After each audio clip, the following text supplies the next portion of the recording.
ಸ್ನೇಹಿತರೆ, ಇವತ್ತು ನಾವು ನೋಡ್ತಿರುವಂತ ಸಿನಿಮಾ 2025ರಲ್ಲಿ ರಿಲೀಸ್ ಆಗಿರುವಂತ ಚಾವಾ ಸಿನಿಮಾ. ಈ ಸಿನಿಮಾ ಪ್ರತಿಯೊಬ್ಬ ಹಿಂದೂಗಳು ಕೂಡ ನೋಡಬೇಕಾಗಿರುವಂತ ಸಿನಿಮಾ.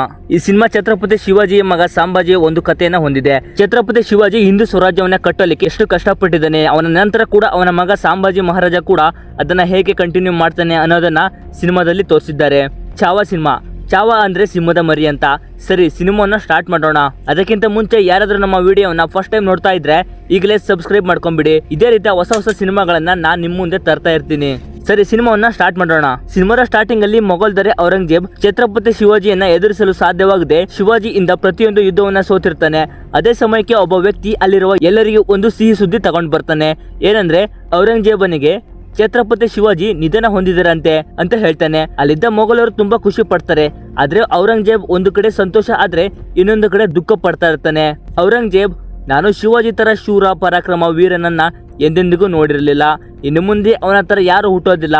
ಹೇ ಸ್ವರ್ಗದ ಬಾಗಿಲೆ, ನೀನು ತೆಗೆದು ಇರು, ಅಲ್ಲಿಗೆ ಸಿಂಹ ಬರ್ತಾ ಇದೆ ಅಂತ ಹೇಳಿ ಅಲ್ಲಿರುವ ಎಲ್ಲರಿಗೂ ಇನ್ ಮುಂದೆ ಇಡೀ ಮರಾಠ ಸಾಮ್ರಾಜ್ಯ ನಮ್ಮದೇ, ಎಲ್ಲರೂ ಸಂಭ್ರಮವನ್ನ ಆಚರಿಸಿ ಅಂತ ಹೇಳ್ತಾನೆ.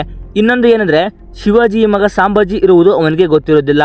ಇನ್ನೊಂದು ಕಡೆ ಈಗ ಮಧ್ಯಪ್ರದೇಶದ ಬುರಾನ್ಪುರ್ ನಗರವನ್ನ ತೋರಿಸ್ತಾರೆ. ಏನಂದ್ರೆ, ಈ ಬುರಾನ್ಪುರ್ ನಗರ ಮೊಘಲರಿಗೆ ಸೇರಿರುತ್ತೆ. ಈಗ ಅಲ್ಲಿರುವ ಒಂದು ದೊಡ್ಡ ಕೋಟೆ ಔರಂಗಜೇಬನ ಕೋಟೆಯಾಗಿರುತ್ತೆ.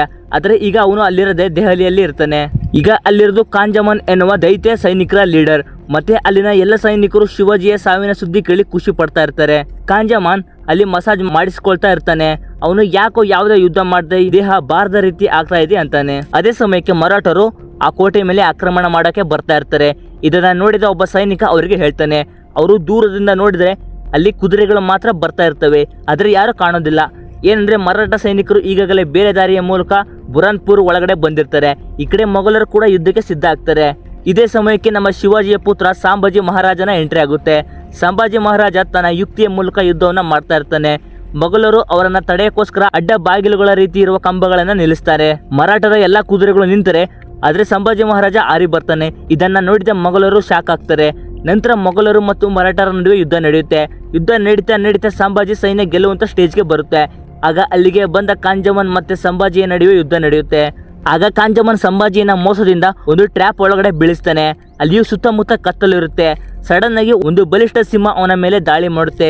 ಸಂಭಾಜಿ ಕೂಡ ತನ್ನ ಶಕ್ತಿಯನ್ನ ಕೂಡಿಸಿ ಅದರ ವಿರುದ್ಧ ಹೋರಾಡ್ತಾನೆ. ಸ್ನೇಹಿತರೆ, ಇದನ್ನ ಥಿಯೇಟರ್ ಅಲ್ಲಿ ನೋಡಿದ್ರೆ ಮೈ ಜುಮ್ ಅನ್ನುತ್ತೆ. ಕೊನೆಗೆ ಸಂಭಾಜಿ ಸಿಂಹದ ಬಾಯಿಯನ್ನ ಸೀಳಿ ಹಾಕ್ತಾನೆ. ನಂತರ ಸಂಭಾಜಿ ಕಾಂಜಮನನ್ನ ಸಾಯಿಸದೆ, ಹೇ ನಿನ್ನ ಮಾಲೀಕನಿಗೆ ಹೇಳು, ಕಾಡಲ್ಲಿರುವ ಸಿಂಹ ಇಲ್ಲದೆ ಇರಬಹುದು, ಆದ್ರೆ ಸಿಂಹದ ಮರಿ ಕಾಡಲ್ಲೇ ಓಡಾಡ್ತಾ ಇದೆ ಅಂತ ಹೇಳು ಅಂತಾನೆ.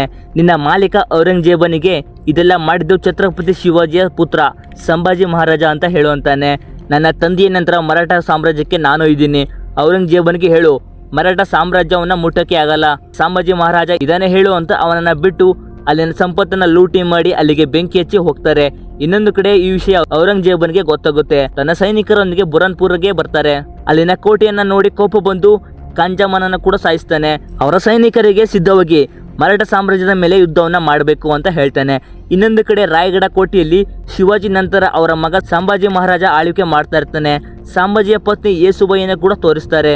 ಅದಲ್ಲದೆ ಅವನ ಮಲತಾಯಿ ಸೋಯರಬಾಯಿನ ತೋರಿಸ್ತಾರೆ. ಇವಳು ಶಿವಾಜಿಯ ಎರಡನೇ ಹೆಂಡತಿಯಾಗಿರ್ತಾಳೆ. ಅವಳಿಗೆ 11 ವರ್ಷದ ಮಗ ಕೂಡ ಇರ್ತಾನೆ. ಅವನ ಹೆಸರು ರಾಜಾರಾಮ್. ಇನ್ನು ಇವನು ಮರಾಠ ಸೈನ್ಯಾಧಿಕಾರಿ. ಇವನ ಹೆಸರು ಹೆಂಬಿರಾಯ್ ಮೋಹಿತ್. ಇನ್ನು ಇವನು ಸಂಭಾಜಿ ಮಹಾರಾಜನ ಆತ್ಮೀಯ ಸ್ನೇಹಿತ. ಇವನ ಹೆಸರು ಕವಿ ಕಾಲೇಶ್. ಇವನು ಒಂದು ರೀತಿಯ ಕವನಗಳನ್ನ ಹೇಳ್ತಾ ಇರ್ತಾನೆ. ಈಗಾಗಲೇ ಸಂಭಾಜಿಯನ್ನ ಮರಾಠ ರಾಜ ಎಂದು ಪಟ್ಟಾಭಿಷೇಕ ಮಾಡಿರ್ತಾರೆ. ಮರಾಠರ ಪ್ರತಿಯೊಬ್ಬ ಪ್ರಜೆಯು ಕೂಡ ತುಂಬಾ ಸಂತೋಷ ಪಡ್ತಾ ಇರ್ತಾರೆ. ಆದ್ರೆ ಸಂಭಾಜಿಯ ಮಲತಾಯಿ ಸೋಯರಬಾಯಿಗೆ ಇವನು ರಾಜ ಆಗಿರೋದು ಇಷ್ಟ ಇರೋದಿಲ್ಲ. ಯಾಕಂದ್ರೆ ಇವಳ ಮಗ ರಾಜಾರಾಮ್ ರಾಜ ಆಗಬೇಕು ಅಂತ ಆಸೆ ಪಟ್ಟಿರ್ತಾಳೆ. ಸೊ ಅದಕ್ಕೆ ಸಂಭಾಜಿಯನ್ನ ಕೊಲ್ಬೇಕು ಅಂತ ಡಿಸೈಡ್ ಮಾಡ್ತಾಳೆ. ಇವಳ ಜೊತೆ ಮರಾಠ ಸೈನ್ಯದ 4 ಹಿರಿಯ ವ್ಯಕ್ತಿಗಳು ಕೂಡ ಸಂಭಾಜಿಯನ್ನ ಸಾಯಿಸೋದಕ್ಕೆ ಒಟ್ಟುಗೂಡ್ತಾರೆ. ಇನ್ನೊಂದು ಕಡೆ ಸಂಭಾಜಿ ಮಹಾರಾಜ, ಅವನ ಸ್ನೇಹಿತ ಮತ್ತೆ ಸಂಭಾಜಿಯ ಹೆಂಡತಿ ಯೇಸುಬಾಯಿಯ ಅಣ್ಣಂದಿರು ಊಟ ಮಾಡ್ತಾ ಇರ್ತಾರೆ. ಹಾಗೆ ಮಾತಾಡ್ತಾ ಯೇಸುಬಾಯಿ ಇಬ್ಬರು ಅಣ್ಣಂದಿರು ಸಂಭಾಜಿಗೆ, ನೀವು ಆಡಳಿತ ಮಾಡ್ತಿರುವ ನಗರವನ್ನ ನಮಗೆ ಕೊಟ್ಟರೆ ನಾವೇ ಆಡಳಿತ ಮಾಡ್ತೀವಿ ಅಂತಾರೆ. ಅದಕ್ಕೆ ಶಿವಾಜಿ ಅವರ ಮಾತಿನ ರೀತಿ ನೋಡಿ ಇವರಿಗೆ ಕೊಟ್ಟರೆ ಅಲ್ಲಿನ ಪ್ರಜೆಗಳನ್ನ ಲೂಟಿ ಮಾಡ್ತಾರೆ ಅಂತ ಕೋಪದಿಂದ ಕೊಡಲ್ಲ ಅಂತ ಹೇಳ್ತಾನೆ. ಇದನ್ನ ಕೇಳಿದ ಅವರಿಗೆ ತುಂಬಾನೇ ಕೋಪ ಬರುತ್ತೆ. ಹಾಗೆ ಅವನನ್ನ ನೋಡಿ ಉರ್ಕೊಳ್ಳೋದಕ್ಕೆ ಸ್ಟಾರ್ಟ್ ಮಾಡ್ತಾರೆ. ಇನ್ನೊಂದು ಕಡೆ ಔರಂಗಜೇಬನಿಗೆ ಬಹಳ ಮಕ್ಕಳು ಇರ್ತಾರೆ. ಅದರಲ್ಲಿ ಅಕ್ಬರ್ಗೆ ಮೊಘಲರ ರಾಜ ಆಗ್ಬೇಕು ಅಂತ ಆಸೆ ಇರುತ್ತೆ. ಅದಕ್ಕೆ ತನ್ನ ತಂದೆ ಔರಂಗಜೇಬನನ್ನ ಕೊಲ್ಲೋದಕ್ಕೆ ಡಿಸೈಡ್ ಮಾಡ್ತಾನೆ. ನಂತರ ಈ ವಿಷಯ ಗೊತ್ತಾಗಿ ಔರಂಗಜೇಬ್ ಅವನ ಮಗ ಅಕ್ಬರನ್ನ ಸಾಯಿಸೋದಕ್ಕೆ ತನ್ನ ಸೈನ್ಯಕ್ಕೆ ಹೇಳ್ತಾನೆ. ಆಗ ಅಕ್ಬರ್ ಅಲ್ಲಿಂದ ತಪ್ಪಿಸಿಕೊಂಡು ಬಂದು ಮರಾಠ ಸಾಮ್ರಾಜ್ಯಕ್ಕೆ ಬರ್ತಾನೆ. ಇದನ್ನ ತಿಳಿದ ಸಂಭಾಜಿ ಮಹಾರಾಜ ಅಲ್ಲಿಗೆ ಬರ್ತಾನೆ. ಆಗ ಅಕ್ಬರ್ ನೋಡಿ, ಸಂಭಾಜಿ, ನಿನ್ನ ವೈರಿ ನನ್ನ ವೈರಿ ಒಂದೇ, ಅವನೇ ಔರಂಗಜೇಬ್. ಇಬ್ರು ಒಟ್ಟಿಗೆ ಸೇರಿ ಔರಂಗಜೇಬನನ್ನ ಕೊಂದು ಹಾಕೋಣ ಅಂತಾನೆ. ಇದನ್ನ ಕೇಳಿದ ಸಂಭಾಜಿ ತನ್ನ ತಂದೆಯನ್ನ ಕೊಲ್ಲೋದಕ್ಕೆ ಹೊರಟಿದ್ದಾನೆ. ಇವನು ಬೇಡ, ನಾನು ಯಾವತ್ತು ಮೊಘಲರ ಜೊತೆ ಕೈ ಜೋಡಿಸುವುದಿಲ್ಲ ಅಂತಾನೆ. ಅಕ್ಬರ್ ಅವನಿಗೊಂದು ಕೈ ಬರಹದ ಬರವಣಿಗೆಯನ್ನ ಕೊಡ್ತಾನೆ. ಏನಂದ್ರೆ ಅದು ಸಂಭಾಜಿಯ ಮಲತಾಯಿ ಸೋಯಿರಾಬಾಯಿ ಅಕ್ಬರ್ಗೆ ಬರೆದಿರೋ ಬರವಣಿಗೆ ಆಗಿರುತ್ತೆ. ಅದರಲ್ಲಿ ಏನಿರುತ್ತೆ ಅಂದ್ರೆ, ನೀನು ಸಂಭಾಜಿಯನ್ನ ಕೊಲ್ಲೋದಕ್ಕೆ ನಾನು ನಿನಗೆ ಸಹಾಯ ಮಾಡ್ತೇನೆ, ಯಾಕಂದ್ರೆ ಸಂಭಾಜಿ ಸದ್ರೆ ಅವನ ಮಗ ಅಧಿಕಾರಕ್ಕೆ ಬರ್ತಾನೆ ಅಂತ. ಅದಲ್ಲದೆ ನೀನು ಸಂಭಾಜಿಯನ್ನ ಕೊಂದರೆ ನಿನಗೆ ಮರಾಠ ಸಾಮ್ರಾಜ್ಯದಲ್ಲಿ ಎಷ್ಟು ಜಾಗ ಬೇಕು ಅಷ್ಟು ನಿನಗೆ ಕೊಡುತ್ತೇನೆ ಅಂತ ಸಂಭಾಜಿಯ ಮಲತಾಯಿ ಸೋಯಿರಾಬಾಯಿ ಅಕ್ಬರ್ಗೆ ಬರೆದಿರ್ತಾಳೆ. ಇದನ್ನ ಓದಿದ ಸಂಭಾಜಿ ಮಹಾರಾಜನಿಗೆ ತುಂಬಾ ಕೋಪ ಬರುತ್ತೆ. ಅದಲ್ಲದೆ ಅಕ್ಬರ್ ಇವನ ಹತ್ತಿರ ತನ್ನೆಲ್ಲ ಸತ್ಯ ಹೇಳಿರೋದ್ರಿಂದ ಅಕ್ಬರ್ ತನ್ನ ಜೊತೆ ಸಂಭಾಜಿ ತನ್ನ ಜೊತೆ ಒಟ್ಟಿಗೆ ಸೇರ್ತಾನೆ ಅಂತ ಅನ್ಕೊಂಡಿರ್ತಾನೆ. ಆದ್ರೆ ಸಂಭಾಜಿ ಅವನಿಗೊಂದು ಪ್ರಾಮಿಸ್ ಮಾಡ್ತಾನೆ. ಏನಂದ್ರೆ, ನೀನು ಎಲ್ಲಿಯವರೆಗೂ ನಮ್ಮ ಮರಾಠ ಮಣ್ಣಲ್ಲಿ ಇರ್ತೀಯೋ ಅಲ್ಲಿಯವರೆಗೆ ನನ್ನ ಸೈನ್ಯ ನಿನ್ನ ಜೊತೆ ಇರುತ್ತೆ ಅಂತ ಹೇಳ್ತಾನೆ. ನೆಕ್ಸ್ಟ್ ಸೀನಲ್ಲಿ ಸಂಭಾಜಿ ಮಹಾರಾಜ ತನ್ನನ್ನ ಕೊಲ್ಲೋದಿಕ್ಕೆ ಸೋಯಿರಾಬಾಯಿ ಅವರ ಜೊತೆಗೆ ಸೇರಿದ ವ್ಯಕ್ತಿಗಳನ್ನ ಆನೆಯ ಕಾಲ್ ತುಳಿತದಿಂದ ಸಾಯಿಸ್ತಾನೆ. ಈಗ ಸೋಯಿರಾಬಾಯಿ ತನ್ನ ತಾಯಿ ಆಗಿರೋದ್ರಿಂದ ಅವಳ ಮೇಲೆ ಈಗಲೂ ಅವನಿಗೆ ಪ್ರೀತಿರುತ್ತೆ. ಸೋಯಿರಾಬಾಯಿ ಮಲಗಿದ್ದಾಗ ಸಂಭಾಜಿ ಅವಳ ಹತ್ತಿರ ಬಂದು ಅವಳ ಪಾದವನ್ನ ಮುಟ್ಟಿ, ನನ್ನ ತಾಯಿಯ ಆಸೆ ಏನೇ ಇರಲಿ ಅದು ಈಡೇರಬೇಕೆಂದು ದೇವರಲ್ಲಿ ಪ್ರಾರ್ಥಿಸಿ ಹೇಳ್ತಾನೆ. ಇನ್ನೊಂದು ಕಡೆ ಔರಂಗಜೇಬನು ಹೇಳಿದಂತೆ ಮೊಘಲ್ ಸೈನಿಕರು ಮರಾಠ ಸಾಮ್ರಾಜ್ಯದ ಹಳ್ಳಿಗಳ ಮೇಲೆ ದಾಳಿ ಮಾಡ್ತಾರೆ. ಅಲ್ಲಿನ ಸಾಮಾನ್ಯ ಜನರನ್ನ ಕೊಂದು ಹಾಕ್ತಾರೆ. ಸಣ್ಣ ಮಕ್ಕಳು, ಹೆಣ್ಣು ಮಕ್ಕಳನ್ನು ಬಿಡದೆ ವಿಚಿತ್ರವಾಗಿ ಚಿತ್ರಹಿಂಸೆ ಕೊಡ್ತಾರೆ. ಅವರ ಮನೆಯಲ್ಲಿ ಅವರನ್ನ ಜೀವಂತವಾಗಿ ಸುಟ್ಟು ಹಾಕ್ತಾರೆ. ಈ ವಿಷಯ ಗೊತ್ತಾದ ಸಂಭಾಜಿ ಅವರ ಮೇಲೆ ನೇರ ಯುದ್ಧಕ್ಕೆ ಹೋಗದೆ ತನ್ನ ಮರಾಠ ಸಾಮ್ರಾಜ್ಯದ ನಾಯಕರೊಂದಿಗೆ ಒಂದು ಪ್ಲಾನ್ ಅನ್ನ ಮಾಡ್ತಾನೆ. ಏನಂದ್ರೆ, ಅಲ್ಲಿಗೆ ಬಂದಿರುವ ಮೊಘಲ್ ಸೈನ್ಯ ಸುಮಾರು 5 ಲಕ್ಷಕ್ಕಿಂತ ಹೆಚ್ಚಿನ ಸಂಖ್ಯೆಯಲ್ಲಿ ಇದ್ದಾರೆ. ಆದ್ರೆ ನಮ್ಮ ಹತ್ತಿರ ಇರುವ ಸೈನ್ಯದ ಸಂಖ್ಯೆ ಕೇವಲ 25,000. ಅವರ ಜೊತೆ ನೇರವಾಗಿ ಯುದ್ಧ ಮಾಡಲು ಅಸಾಧ್ಯ. ಮಾಡಿದರೂ ಕೂಡ ನಮ್ಮ ಸೈನ್ಯ ಕುಗ್ಗಿ ಹೋಗುತ್ತಿದೆ ಅಂತ ಗೆರಿಲ್ಲಾ ಯುದ್ಧದ ತಂತ್ರಗಳ ಮೂಲಕ ಯುದ್ಧ ಮಾಡಕ್ಕೆ ಪ್ಲಾನ್ ಮಾಡ್ತಾರೆ. ಗೆರಿಲ್ಲಾ ಯುದ್ಧ ಅಂದ್ರೆ ತನ್ನ ಎದುರಾಳಿಗೆ ಗೊತ್ತಾಗದೆ ನೇರವಾಗಿ ಅಲ್ಲದೆ ಅವಿತುಕೊಂಡು ಮಾರುವೇಷದಲ್ಲಿ ಅವರ ಮೇಲೆ ಯುದ್ಧ ಮಾಡುವಂತ ತಂತ್ರವಾಗಿರುತ್ತೆ. ಸಂಭಾಜಿ ಮತ್ತೆ ಎಲ್ಲ ನಾಯಕರು ಗೆರಿಲ್ಲಾ ಯುದ್ಧದ ತರನೇ ಅವಿತುಕೊಂಡು ಮೊಘಲರನ್ನ ಕೊಲ್ತಾರೆ. ಕಾಡಲ್ಲಿ ವೇಷ ಧರಿಸಿಕೊಂಡು ಅವರ ಮೇಲೆ ದಾಳಿ ಮಾಡಿ ಅವರನ್ನ ಕೊಂದಾಕ್ತಾರೆ. ಈ ವಿಷಯ ಕೂಡ ಔರಂಗಜೇಬನಿಗೆ ಗೊತ್ತಾಗುತ್ತೆ. ಔರಂಗಜೇಬ ತನ್ನ ಮತ್ತಷ್ಟು ಸೈನ್ಯವನ್ನ ಮರಾಠರ ವಿರುದ್ಧ ಕಳಿಸ್ತಾನೆ. ಇನ್ನೊಂದು ಏನಂದ್ರೆ, ಔರಂಗಜೇಬ ಮರಾಠ ಸಾಮ್ರಾಜ್ಯವನ್ನ ನಾನು ಪಡೆಯುವವರೆಗೂ ತನ್ನ ಕಿರೀಟವನ್ನು ಧರಿಸಲ್ಲ ಎಂದು ಪ್ರಮಾಣ ವಚನ ಮಾಡಿರ್ತಾನೆ. ಹೀಗೆ ಔರಂಗಜೇಬ ಅಲ್ಲೇ ಕುಳಿತು ತನ್ನ ಮೊಘಲ್ ಸೈನ್ಯವನ್ನ ಮರಾಠ ಸಾಮ್ರಾಜ್ಯಕ್ಕೆ ಕಳಿಸಿ ಯುದ್ಧ ಮಾಡ್ತಾ ಇರ್ತಾನೆ. ಹೀಗೆ ಸುಮಾರು 8 ವರ್ಷಗಳ ಕಾಲ ಯುದ್ಧ ನಡೆಯುತ್ತೆ. ಔರಂಗಜೇಬನ ಅರ್ಧ ಸೈನ್ಯ ಕೂಡ ಖಾಲಿಯಾಗುತ್ತೆ. ಇನ್ನೊಂದು ಕಡೆ ಔರಂಗಜೇಬನಿಗೆ ಭಯ ಆಗುತ್ತೆ. ನೆಕ್ಸ್ಟ್ ಸೀನಲ್ಲಿ ಯೇಸುಬಾಯಿಯ ಇಬ್ರು ಅಣ್ಣಂದಿರು ಔರಂಗಜೇಬನ ಹತ್ತಿರ ಬರ್ತಾರೆ. ನೋಡಿ, ನಾವು ಕೂಡ ಸಂಭಾಜಿಯನ್ನ ಕೊಲ್ಬೇಕು ಅಂತ ಇದ್ದೀವಿ. ನಾವು ಸಂಭಾಜಿಯನ್ನ ಕೊಲ್ಲಕ್ಕೆ ನಿಮಗೆ ಸಹಾಯ ಮಾಡ್ತೀವಿ. ನಮಗೆ ನೀವು ಮರಾಠ ಸಾಮ್ರಾಜ್ಯದಲ್ಲಿ ನಮ್ಮ ನಗರಗಳಿಗೆ ಸ್ವತಂತ್ರವಾಗಿ ಆಳ್ವಿಕೆ ಮಾಡಲಿಕ್ಕೆ ಅವಕಾಶ ನೀಡಬೇಕು ಅಂತಾರೆ. ಔರಂಗಜೇಬನಿಗೂ ಕೂಡ ಇದೇ ಅವಕಾಶ ಬೇಕಾಗಿರುತ್ತೆ. ಆಯ್ತು, ಸರಿ ಅಂತ ಹೇಳ್ತಾನೆ. ಇನ್ನೊಂದು ಕಡೆ ಮೊಘಲರು ಮತ್ತು ಮರಾಠರ ನಡುವಿನ ಯುದ್ಧದಲ್ಲಿ ಹಂಬಿರಾಯ ಮೊಹಿತ ಅವರು ಕೂಡ ಸತ್ತು ಹೋಗ್ತಾರೆ. ಈ ವಿಷಯ ಗೊತ್ತಾದ ಸಂಭಾಜಿ ಮಹಾರಾಜ ತುಂಬಾನೇ ದುಃಖ ಪಡ್ತಾನೆ. ನಂತರ ಸಂಭಾಜಿ ಮಹಾರಾಜ ತನ್ನ ಎಲ್ಲ ರಾಜ್ಯದ ರಾಜರನ್ನ ಒಂದು ಮೀಟಿಂಗ್ ಮಾಡಲಿಕ್ಕೆ ಹೇಳ್ತಾನೆ. ಅದು ಸಂಗಮೇಶ್ವರ ಎನ್ನುವ ಸ್ಥಳದಲ್ಲಿ. ಅದು ಮರಾಠ ನಾಯಕರಿಗೆ ಮಾತ್ರ ಗೊತ್ತಿರುವಂತ ಸ್ಥಳವಾಗಿರುತ್ತೆ. ನಂತರ ಅಲ್ಲಿಗೆ ಎಲ್ಲ ಮರಾಠ ನಾಯಕರು ಕೂಡ ಬರ್ತಾರೆ. ಸಂಭಾಜಿ ಮಹಾರಾಜ ಅಲ್ಲಿ ಸೇರಿದ ಪ್ರತಿಯೊಂದು ಮರಾಠ ನಾಯಕರಿಗೂ ಕೂಡ ಮೊಘಲರ ವಿರುದ್ಧ ಯುದ್ಧವನ್ನ ಮಾಡಲು ತಂತ್ರವನ್ನ ರಚನೆ ಮಾಡ್ತಾರೆ. ಸಂಭಾಜಿ ಮಹಾರಾಜ, ಈಗ ಸಮಯ ಬಂದಿದೆ, ನಾವೆಲ್ಲರೂ ಒಗ್ಗಟ್ಟಾಗಿ ಮೊಘಲರ ಮೇಲೆ ದಾಳಿ ಮಾಡೋಣ. ಛತ್ರಪತಿ ಶಿವಾಜಿ ಮಹಾರಾಜರ ಹಿಂದೂ ಸ್ವರಾಜ್ಯದ ಕನಸನ್ನ ನೆನಸು ಮಾಡೋಣ. ನಾಳೆ ಎಲ್ಲ ಮರಾಠ ನಾಯಕರಿಗೂ ಇಲ್ಲಿ ಬಂದು ಸೇರೋಕೆ ಹೇಳಿ. ನಾಳೆ ರಾತ್ರಿನೇ ಮೊಘಲರ ಸೈನ್ಯದ ಮೇಲೆ ದಾಳಿ ಮಾಡೋಣ ಅಂತ ಹೇಳ್ತಾನೆ. ಅವತ್ತು ರಾತ್ರಿ ಎಲ್ಲ ಮರಾಠರು ಅಲ್ಲೇ ಸಂಗಮೇಶ್ವರದಲ್ಲೇ ಮಲಗ್ತಾರೆ. ಸಂಭಾಜಿ ಮಹಾರಾಜ ಕೂಡ ಅಲ್ಲಿಯೇ ಮಲಗಿರ್ತಾನೆ. ಮರಾಠ ಸೈನಿಕರು ಕಾವಲನ್ನ ಕಾಯುವಾಗ ಸುತ್ತಮುತ್ತ ನೋಡುವಾಗ ಯಾರೋ ಸೈನಿಕರು ಬರ್ತಿರೋದು ಕಾಣುತ್ತೆ. ಅವರು ಬೇರೆ ಯಾರೋ ಆಗಿರೋದಿಲ್ಲ, ಮೊಘಲ್ ಸೈನಿಕರು ಆಗಿರ್ತಾರೆ. ಸುಮಾರು ಸಾವಿರಾರು ಸಂಖ್ಯೆಯಲ್ಲಿ ಬರ್ತಾ ಇರ್ತಾರೆ. ಏನಂದ್ರೆ, ಮರಾಠ ಸೈನಿಕರು ಇದನ್ನ ನೋಡಿ ಈ ದಾರಿ ಮರಾಠರಿಗೆ ಮಾತ್ರ ಗೊತ್ತಿರೋದು, ಆದ್ರೆ ಮೊಘಲರು ಹೇಗೆ ಬರ್ತಾ ಇದ್ರೆ ಅಂತ ಯೋಚನೆ ಮಾಡ್ತಾರೆ. ಆದ್ರೆ ಈ ಕಡೆ ಸಂಭಾಜಿ ಮಹಾರಾಜನ ಹೆಂಡತಿ ಯೇಸುಬಾಯಿ ಅವಳ ಇಬ್ಬರು ಅಣ್ಣಂದಿರು ಔರಂಗಜೇಬನ ಬಳಿ ಒಪ್ಪಂದ ಮಾಡಿಕೊಂಡು ಅವರ ಸೈನಿಕರನ್ನ ಅವರ ಜೊತೆ ಕಳಿಸಿರ್ತಾನೆ. ಸಂಭಾಜಿನ ಸಾಯಿಸೋದಕ್ಕೆ ಕರ್ಕೊಂಡು ಬರ್ತಾರೆ. ತಕ್ಷಣ ಈ ವಿಷಯನ ಸಂಭಾಜಿ ಮಹಾರಾಜನಿಗೆ ತಿಳಿಸ್ತಾರೆ. ಅವನ ಹೆಂಡತಿ ಅಣ್ಣಂದಿರು ಮೋಸ ಮಾಡಿರೋದು ಗೊತ್ತಾಗಿ ಕೋಪದಿಂದ ಎಲ್ಲ ಸೈನಿಕರನ್ನು ಯುದ್ಧ ಮಾಡಕ್ಕೆ ಹೇಳ್ತಾನೆ. ಏನಂದ್ರೆ, ಅಲ್ಲಿ ಮರಾಠ ಸೈನಿಕರು ಕೇವಲ 200 ಜನ ಮಾತ್ರ ಇರ್ತಾರೆ, ಆದ್ರೆ ಮೊಘಲರು ತುಂಬಾನೇ ಸಾವಿರಾರು ಸಂಖ್ಯೆಯಲ್ಲಿ ಇರ್ತಾರೆ. ಈ ಕಡೆ ಸಂಭಾಜಿ ಮಹಾರಾಜನ ಸ್ನೇಹಿತ, ನೀವು ಇಲ್ಲಿಂದ ಬೇಗ ರಾಯಗಢಗೆ ಹೋಗ್ಬಿಡಿ ಅಂತಾನೆ. ಅದಕ್ಕೆ ಸಂಭಾಜಿ ಮಹಾರಾಜ, ನಾನು ಛತ್ರಪತಿ ಶಿವಾಜಿ ಮಹಾರಾಜರ ಮಗ, ಸಿಂಹದ ಮರಿ ಅದೀನಿ.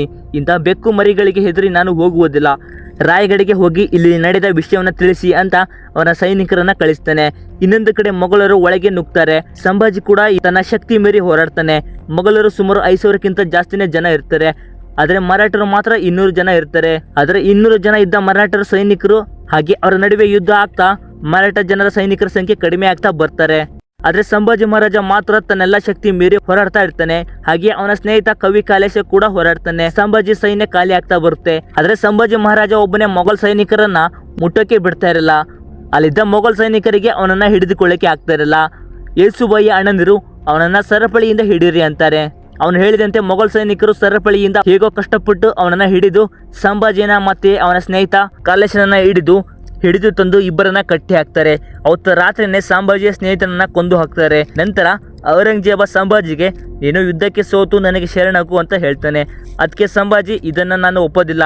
ನೀನು ಇವತ್ತು ನನ್ನನ್ನ ಸಾಯಿಸ್ಬೋದು, ಇದೇ ನನ್ನ ಕೊನೆಯ ದಿನ ಆಗಿರ್ಬೋದು. ಆದ್ರೆ ನನ್ನ ನಂತರ ನನ್ನಂತವರು ಮರಾಠ ಸಾಮ್ರಾಜ್ಯದಲ್ಲಿ ಮತ್ತೆ ಹುಟ್ಟಿ ಬರ್ತಾರೆ ಅಂತಾನೆ. ಔರಂಗಜೇಬ ಇದನ್ನ ಕೇಳಿ ಅವನಿಗೆ ಸಖತ್ತಾಗಿ ಟಾರ್ಚರ್ ಕೊಡೋದಕ್ಕೆ ಹೇಳ್ತಾನೆ. ಅವನ ನರಳಾಟ ನನಗೆ ಒಳಗಡೆ ಕೇಳಬೇಕು ಅಂತಾನೆ. ನಂತರ ಮೊಘಲ್ ಸೈನಿಕ ಸಂಭಾಜಿಯ ಮೈ ಮೇಲೆ ಕತ್ತಿಯಿಂದ ಆಗಿರುವ ಗಾಯಕ್ಕೆ ಉಪ್ಪನ್ನ ಸುರಿತಾನೆ. ಆದ್ರೂ ಸಂಭಾಜಿ ಮಹಾರಾಜ ಸುಮ್ಮನೆ ಇರ್ತಾನೆ. ಸ್ನೇಹಿತರೆ, ನಿಜವಾಗ್ಲೂ ಈ ಸೀನನ್ನ ನೋಡ್ತಿರುವಾಗ ಕಣ್ಣಲ್ಲಿ ನೀರು ಬರುತ್ತೆ. ನಿಜವಾದ ಇತಿಹಾಸದ ಸ್ಟೋರಿಯಲ್ಲೇ ಕೂಡ ಇದೇ ರೀತಿಯಲ್ಲಿ ಔರಂಗಜೇಬ ಸಂಭಾಜಿ ಮಹಾರಾಜನನ್ನ ಕೊಂದು ಹಾಕಿದ್ದಾನೆ. ನಂತರ ಇದನ್ನ ನೋಡಿದ ಔರಂಗಜೇಬ ಅವನ ಉಗುರನ್ನ ಕೀಳೋಕೆ ಹೇಳ್ತಾನೆ. ಅವನ ಉಗುರನ್ನ ಕಿತ್ತು ಹಾಕಿದ್ರು ಕೂಡ ಒಂದು ಚೂರು ಸೌಂಡ್ ಮಾಡದೆ ಜೈ ಭವಾನಿ ಅಂತ ಹೇಳ್ತಾ ಇರ್ತಾನೆ. ನೆಕ್ಸ್ಟ್ ಸೀನಲ್ಲಿ ಸಂಭಾಜಿ ಮಹಾರಾಜ ಔರಂಗಜೇಬನನ್ನ ದಿಟ್ಟಿಸಿ ನೋಡ್ತಾ ಇರ್ತಾನೆ. ಅದಕ್ಕೆ ಔರಂಗಜೇಬ ಅವನ ಕಣ್ಣಲ್ಲಿ ಇನ್ನೂ ಭಯನೇ ಬಂದಿಲ್ಲ. ಅವನ ಕಣ್ಣನ್ನ ಕೀಳಕ್ಕೆ ಹೇಳ್ತಾನೆ. ನಂತರ ಅವನ ಕಣ್ಣನ್ನ ಕೂಡ ಕೇಳ್ತಾರೆ. ಆದ್ರೂ ಸಂಭಾಜಿ ತನ್ನ ಬಾಯಲ್ಲಿ ಜೈ ಭವಾನಿ ಅಂತ ಹೇಳ್ತಾ ಇರ್ತಾನೆ. ಇದನ್ನ ನೋಡಿದ ಪ್ರತಿಯೊಬ್ಬ ಮೊಘಲ್ ಸೈನಿಕರು ಕೂಡ ಗಾಬರಿ ಆಗ್ತಾರೆ. ಇದನ್ನ ನೋಡಿದ ಔರಂಗಜೇಬ್ ನಾನು ಇಷ್ಟು ಚಿತ್ರಹಿಂಸೆ ಕೊಟ್ಟರು ತನ್ನ ತಂದೆ ಶಿವಾಜಿ ತರನೇ ಹಿಂದೂ ಸ್ವರಾಜ್ಯಕ್ಕಾಗಿ ತನ್ನ ಪ್ರಾಣವನ್ನ ಬಲಿ ಕೊಡ್ತಾ ಇದ್ದಾನೆ. ಆದ್ರೆ ನನ್ನ ಮಗ ಅಕ್ಬರ್ ನನ್ನನ್ನ ಕೊಲ್ಲೋಕೆ ಬಂದಿದ್ದ ಅಂತ ಸಂಭಾಜಿಗೆ ಒಂದು ಆಫರ್ ಕೊಡ್ತಾನೆ. ಏನಂದ್ರೆ, ಸಂಭಾಜಿ ನೀನು ನಿನ್ನ ಮರಾಠ ಧರ್ಮವನ್ನ ಬಿಟ್ಟು ನಮ್ಮ ಧರ್ಮಕ್ಕೆ ಬಾ, ನನ್ನ ಜೊತೆ ಇರು ಸಾಕು ಅಂತಾನೆ. ಅದಕ್ಕೆ ಸಂಭಾಜಿ ಮಹಾರಾಜ ನೀನೇ ಆ ಕೆಲಸ ಮಾಡು, ನಿನ್ನ ಮೊಘಲ್ ಧರ್ಮವನ್ನ ಬಿಟ್ಟು ಮರಾಠ ಧರ್ಮಕ್ಕೆ ಬಾ ಅಂತಾನೆ. ಇದರಿಂದ ಕೋಪಗೊಂಡ ಔರಂಗಜೇಬ್ ಅವನ ನಾಲಿಗೆಯನ್ನ ಕತ್ತರಿಸೋಕೆ ಹೇಳ್ತಾನೆ. ನಂತರ ಸಂಭಾಜಿಯ ನಾಲಿಗೆಯನ್ನು ಕೂಡ ಕತ್ತರಿಸ್ತಾರೆ. ಹೀಗೆ ಸಂಭಾಜಿ ಮಹಾರಾಜನಿಗೆ ಸಂಪೂರ್ಣ ದೇಹದಲ್ಲಿ ಚಿತ್ರಹಿಂಸೆ ಕೊಡ್ತಾರೆ. ನಂತರ ನೋವು ತಾಳಲಾಗದೆ ಸಂಭಾಜಿ ಮಹಾರಾಜ ಅಲ್ಲಿಯೇ ಮರಣ ಹೊಂದುತ್ತಾನೆ. ಆದ್ರೆ ಸಂಭಾಜಿ ಯಾವುದೇ ಕಾರಣಕ್ಕೂ ತನ್ನ ತಲೆಯನ್ನ ಬಾಗಿಸಿರಲಿಲ್ಲ. ಈ ಕಡೆ ಔರಂಗಜೇಬ ನಾನು ಗೆದ್ದಿದ್ದೇನೆ ಇಲ್ಲ ಸೋತೇನೆ ಅಂತ ಡಿಸ್ಟರ್ಬ್ ಆಗಿರ್ತಾನೆ. ಇನ್ನೊಂದು ಕಡೆ ಸಂಭಾಜಿ ಮಹಾರಾಜನ ಮರಣದ ವಿಷಯ ಗೊತ್ತಾಗಿ ಅವನ ಹೆಂಡತಿ ಯೇಸುಬಾಯಿ ಹಿಂದೂ ಸ್ವರಾಜ್ಯಕ್ಕಾಗಿ ಮರಾಠ ಸಾಮ್ರಾಜ್ಯನ ಮುಂದುವರಿಸಲು ಸಂಭಾಜಿಯ ಮಲತಾಯಿಯ ಮಗ ರಾಜಾರಾಮನನ್ನ ಮರಾಠ ಸಾಮ್ರಾಜ್ಯದ ರಾಜನಾಗಿ ಪಟ್ಟಾಭಿಷೇಕ ಮಾಡ್ತಾಳೆ. ನಂತರ ಈ ವಿಷಯ ಔರಂಗಜೇಬನಿಗೆ ಗೊತ್ತಾಗುತ್ತೆ. ಇದನ್ನ ಕೇಳಿ ನನಗೆ ಮರಾಠ ಸಾಮ್ರಾಜ್ಯವನ್ನ ಅಂತ್ಯ ಮಾಡೋಕ್ಕೆ ಆಗ್ತಿಲ್ಲ ಅಂತ ಈ ವಿಷಯ ತಂದಿರೋ ಸೈನಿಕರನ್ನ ಸಾಯಿಸ್ತಾನೆ. ಸ್ನೇಹಿತರೆ, ಇದು ಯಾವುದೇ ಕಟ್ಟುಕತೆ ಇಲ್ಲ. ಹಿಂದೂ ಸ್ವರಾಜ್ಯವನ್ನ ನಿರ್ಮಿಸಲು ಹೋರಾಡಿದ ಛತ್ರಪತಿ ಶಿವಾಜಿಯ ಮಗ ಸಂಭಾಜಿ ಮಹಾರಾಜನ ನಿಜವಾದ ಸ್ಟೋರಿಯಾಗಿದೆ. ಸ್ನೇಹಿತರೆ, ಇಲ್ಲಿಗೆ ಸಿನಿಮಾ ಎಂಡ್ ಆಗುತ್ತೆ. ಸಿನಿಮಾ ಹೇಗಿತ್ತು ಅನ್ನೋದನ್ನ ಕಾಮೆಂಟ್ ನಲ್ಲಿ ತಿಳಿಸಿ. ಹಾಗೆ ಈ ವಿಡಿಯೋಗೆ ಒಂದು ಲೈಕ್ ಮತ್ತೆ ಸಬ್ಸ್ಕ್ರೈಬ್ ಮಾಡ್ಕೊಂಡ್ಬಿಡಿ. ಇದೇ ರೀತಿಯ ಹೊಸ ಸಿನಿಮಾಗಳನ್ನ ನಾನು ನಿಮ್ಮ ಮುಂದೆ ತರ್ತಾ ಇರ್ತೀನಿ.